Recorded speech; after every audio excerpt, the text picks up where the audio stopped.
concerned, whether he is celebrating the elector or the king's name day, or is praising God, it is done from with a very hierarchical social point of view, with him as the servant of either the Christian God or the secular Lord on earth. I don't by that mean that Bach invested a sort of religious aura to his worldly leader in any sense at all, but that ceremonial music was ceremonial music, and was based on dance, pulse, and based on the capacity of the instruments that he had at his disposal to sound at their best, hence the use of D major as the natural trumpet key, and in Bach's day, natural trumpets were capable of scaling the heights in terms of the tessitura and the stratosphere. And of course it's the key in which the strings resonate the most, so it has the most opulent sound to it of any key, and that applies to secular or sacred. It doesn't matter.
Bach stayed at Weimar for 9 years, but when he was denied the position of Kapellmeister, the musical director responsible for all court music, he sought a post elsewhere. Impatient to leave, he asked for release from his duties at Weimar in a manner so antagonistic that the Duke had him imprisoned for a month for too stubbornly forcing the issue of his own discharge.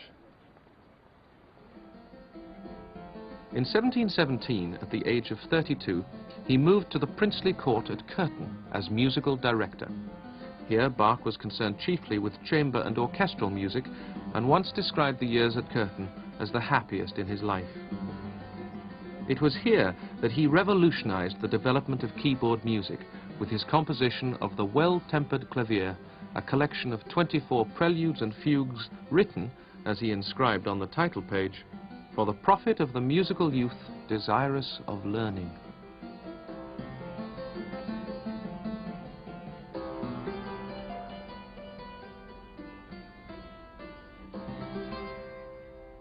The Well-Tempered Clavier was written in response to a change in tuning. What had happened up until this time was that the keyboards were tuned precisely in thirds and fifths, which meant that they were marvellous as long as you were playing in a very limited range of keys. And if you look at early works by William Byrd, for example, most of them seem to be in C major, and they make up for this by having fantastic variations. What happened with well-tempered tuning was, it was essentially a compromise. You tune in octaves, and in between the octave you would divide into 12 semitones, which meant that nothing was exactly right, but it was bearable to play in every single key for the first time.